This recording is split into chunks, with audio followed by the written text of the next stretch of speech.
Hey friends, myself Saloni Kumari welcome to my channel NCERT learning. आज हम class 8 के physics के फोर्स एंड प्रेशर चैप्टर पढ़ेंगे। दोस्तों यहाँ पे देख सकते हैं चैप्टर का ही नाम है फोर्स एंड प्रेशर। ओके, तो पहले हमें जानना होगा आखिर फोर्स क्या होता है। तो फोर्स को हम पहले देखते हैं। Force any push and pull acting on an object called force. देखें, कोई भी पुश और पुल किसी ऑब्जेक्ट और थिंग्स पे पड़ता है तो उसे क्या बोलते हैं, फोर्स बोल सकते हैं। इसे सिंपल सी बात है, any push and pull acting on an object, किसी भी तरह का पुल और पुश किसी ऑब्जेक्ट पे पड़ता है उसको क्या बोल सकते हैं, फोर्स। चलिए हम कुछ एग्जांपल्स देख लेते हैं। Examples, pushing a car. अगर ये मान लीजिए ये कार है तो हम इसको धक्का देते हैं, ठीक है, फॉरवर्ड डायरेक्शन, आगे मुंह ऐसे धक्का दिए तो क्या इसको हम पुश किए ना, कि तो हाँ इस पे फोर्स लगा, हमारा फोर्स लगा तो ये मूव भी तो हुआ, मूव हुआ। अब दूसरा देखते हैं example, pulling a car, pulling a door. Door को हम दरवाजे को खोलते तो हमारा फोर्स लगता है ना, कि हाँ हम फोर्स लगा रहे हैं तो ये दरवाजा ओपन हुआ। अब देख, बहुत सारे बच्चे पुलिंग और पुशिंग और पुलिंग में हमेशा कंफ्यूज रहते हैं। आखिर पुशिंग और पुलिंग में कंफ्यूज क्यों होते हैं, आज मैं आपको बताती हूँ, क्लियर कर दूंगी आज पुशिंग और पुलिंग का। देखिए, किसी ऑब्जेक्ट को आगे मुंहे धक्का देते हैं तो उसे पुशिंग कहते हैं, और पीछे मुंहे लेते हैं तो उसको पुलिंग कहते हैं। जैसे मैं यहाँ पे मैंने एग्जांपल भी दिया है, पुशिंग क्या, यानी हम लोग कार को आगे मुंहे ना धक्का देते हैं तो ये पुशिंग अ कार, और डोर है तो ये डोर तो हम इसको पीछे मुंहे खोलते हैं तो इसको क्या बोल सकते हैं, पुलिंग अ कार। अब इसका फॉर्मूला है, sorry pulling a door not car, formula है इसका, force equal to mass into acceleration.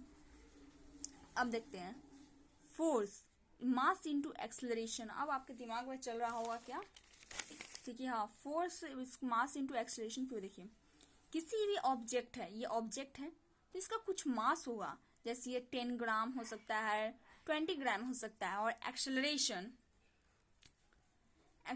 हो सकता है। तो ये दोनों को ठीक करके ये ना सेकेंड न्यूटन सेकेंड लॉ से ये लिया गया है, जो आप 9th क्लास में पढ़ेंगे। ओके, अब इसका एसआई यूनिट देखते हैं। SI unit Newton. इसका एसआई यूनिट क्या होता है, न्यूटन। आप लोग सोच रहे हैं न्यूटन क्यों होता है, सर आइजैक न्यूटन ने ही फोर्स का इन्वेंशन किया था, खोजा था, सॉरी डिस्कवरी किया था उन्होंने ही। इसीलिए भी जो साइंटिस्ट करते हैं उन्हीं के नाम पे उनका एसआई यूनिट रहता है। देखिए, फोर्स कैन बी पॉजिटिव और निगेटिव। फोर्स पॉजिटिव भी हो सकता है, निगेटिव भी हो सकता है। अब ये कैसे पता चलेगा कि हाँ फोर्स पॉजिटिव है और निगेटिव है, इसको पहचानने का बहुत सिंपल सा तरीका है। Negative, it means force is going to the opposite direction. कोई भी फोर्स अपोजिट डायरेक्शन में जाता है तो उसको हम निगेटिव फोर्स कहते हैं। और पॉजिटिव फोर्स, कोई भी फोर्स यानी राइट डायरेक्शन में जाए, अपोजिट डायरेक्शन में ना जाके राइट डायरेक्शन में जाए, उसे पॉजिटिव फोर्स कहते हैं। इसलिए कहा गया फोर्स कैन बी पॉजिटिव और निगेटिव। फोर्स तो अपोजिट डायरेक्शन में भी लगता है और राइट डायरेक्शन में भी लगता है, इसलिए हम बोलते हैं फोर्स कैन बी पॉजिटिव और निगेटिव।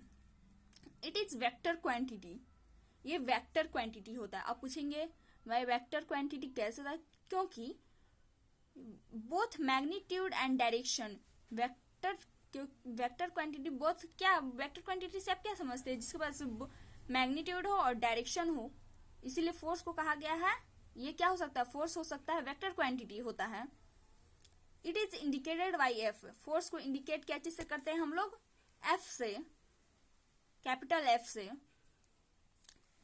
अच्छा, हम कोई ऑब्जेक्ट पे फोर्स लगाते हैं ऐसे, तो इस पे कुछ चेंजेस आते होंगे ना, नहीं, किस कारण से फोर्स में चेंज आते हैं। देखिए, force can change the shape और साइज ऑफ एन ऑब्जेक्ट।